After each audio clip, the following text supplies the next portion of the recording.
What's going on, everybody? My name is Ben and welcome back to the bench, guys, for another episode of our PBY Catalina in 1/72nd scale for the Pearl Harbor group build. Today I'm really excited to go ahead and continue working on the fuselage, the internal parts like cockpit and gun blisters, and I want to go ahead and do some other work on some areas like the wings and sub-assemblies, so this should be pretty fun. Now, last time we worked a lot on the cockpit and that looks pretty good. I have all the different parts and pieces I want in there, so it's decent. I don't need to do any more work on that or add any more scratch-built parts, though I have kind of been contemplating adding in some pilots because I'm kind of working on the idea for the diorama base and it might require addition of some figures. Not really sure though. We'll do some thinking and get back on that. But today we're going to go ahead and start off with some dry brushing. I've got some light green right here. We're going to go ahead and use that first. Overcoat everything, just kind of dry brush all the edges and make that detail pop a little bit more. Then we'll come back in and we're going to overcoat everything with some AK panel liners. That's going to add even more contrast and I'm hoping that's going to be pretty cool looking. Then I do want to go ahead and come back in with some aluminum color. Just dry brush over some of the walkways to give it a little bit more contrast as some wear and tear. So that's what we've got planned going on here, guys. First off, on our upcoming time lapse, as well as I want to install the guns, work a little bit on the bullet shields, do some detail painting, and of course work on that cockpit and get that instrument panel decal all nicely installed. So onwards with the first time lapse, guys. Let's get this party started. Let's see what we can do.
All right, everybody, so we are back and that worked out beautifully. So we're going to move on while that dries to this. Now you might remember this from a couple of episodes ago. These are our small micro motors that we used and they do rotate and spin. Everything looks pretty decent there. So we're going to try to fit these into the engines here on the Catalina. Now, I don't really know how I'm going to do that just yet, but we are going to work on that and see if there's not something we can kind of figure out that will allow us to put these motors right up behind the engine facing. That hopefully will be kind of cool and add another layer of interest to the kit itself.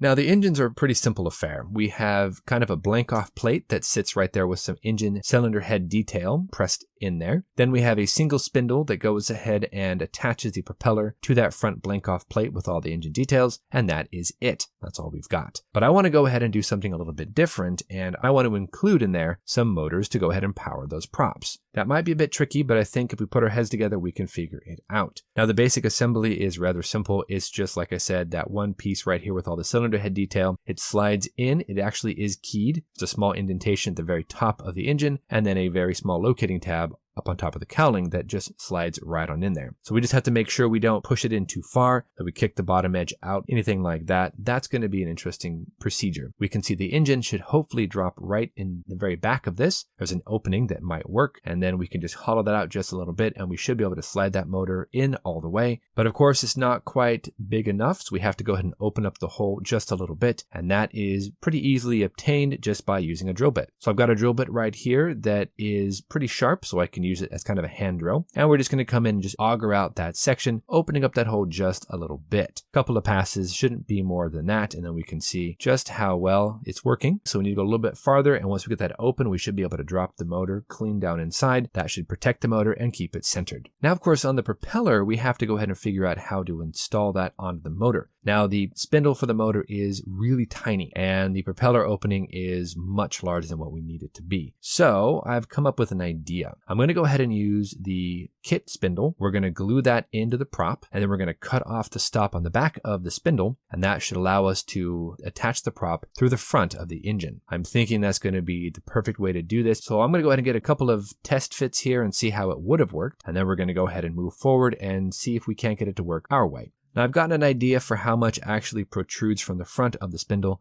So we're going to go ahead and glue that onto the prop, and then we'll go ahead and doctor it up, cut off the end so that we can slip it in forwards instead of trying to come in backwards through the engine. So let's go ahead and jump into our second time lapse, guys. Deck out these propellers, make sure that these all go together, fit those engines, and then I want to go ahead and start wiring all these up, install all the cables, get all the assemblies done there, attach the wings, and then get the cowlings installed into the wings, and hopefully we will be back with 2 working propellers and, well, whatever we can do with the wings. Let's see how this goes. Fingers crossed. Let's make this work.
Alright everybody, we are back, and as you can see we have a completed center section of the wing that includes the motors, the cowlings, the propellers, and all the wiring tucked up inside. Luckily for me there's a huge opening and gap between top and bottom of the wing, so there's no problem with fitting those wires right up inside there. Now next we have to go ahead and pop a hole down through the top of this and through the bottom of the aircraft to go ahead and string these wires from the top to the bottom and out into the eventual base. I don't think this is going to be too difficult to do because you don't see anything in that center section anyway, so we won't even notice some wires going ahead and going on through there. Now of course that doesn't mean the fuselage will be done yet. We have to install the clear parts as well as the windows. The guns look pretty decent right in there. We've got the gun bullet shields that we bent in just a little bit to make them look more like the original pictures that we've got online. Added in a very tiny little fire extinguisher there right below that door. So really the only thing we have left to do, figure out what we're going to do for the pilots, and then go ahead and open up the opening from the top of the wing to go ahead and string those cables down through. Now to get that opening all squared away, we're only going to open one side of the fuselage. We're not going to open both sides of them because I want enough surface area on the one side to glue down. So let's go ahead and see, right? Yep, that works. We have an opening there on the left side of the fuselage, and then these should fit right down through there. We won't even know they're there. Then of course at the very bottom, we will need to go ahead and open that up as well. And I can do that with an X-Acto knife blade. Just simply kind of pick a location, try to keep it back behind that window so we don't accidentally move those wires in front of the window, and just open that up. And we should be good to go ahead and give it a test fit and fire them up. And here we go guys. We've got the opening there on the top of the fuselage, the bottom of the fuselage, the wires are strung through, twisted together here, and let's go ahead and test these out. Flip them on. Yeah, so this works. Look at this. The propellers are spinning. It looks pretty good. So I am very happy with how this has turned out. Definitely adds a little bit of life and a bit of character to the model, and that's pretty cool. So that is about it, guys. I think we are on the right track. We've got our engines working. We've got our propellers spinning. Now, the propellers are not actually glued on. I don't want to glue them on just yet because it's going to make painting very difficult to do. But I think once we go ahead and hit these with black with yellow tips, they're really going to jump out at you. So awesome, awesome fun times here on the bench. As for the rest of the kit, guys, we are basically finished with the fuselage. All the parts and pieces are installed, glued, painted, dry brushed, and weathered down just a little bit. Now it's not perfect, mind you, but we do have the clear parts to go ahead and glue down at some point, getting those cables strung down through the bottom of the aircraft from top to bottom. Then of course I do have to install the other porthole windows on each side, so that's not that difficult. Then the rear tail position there. And then of course the front nose turret, all that needs to go on, as well as the canopy. And then we will be looking pretty sharp, guys. I had mentioned I might want to throw some pilots in here to kind of go along with the diorama base idea that I've got, but we're going to go ahead and do some figuring on that. I don't have any figures that are readily available, so we have to do a little bit of work and maybe purchase some from Sprue Brothers or something. So until our next episode, you guys know the drill. Go out there, get yourself some bench time, have some fun, build something cool, and we'll see you back here on the next episode of the PBY Catalina for the Pearl Harbor Group build here on Ben Builds. Thanks so much, everybody. We'll see you soon.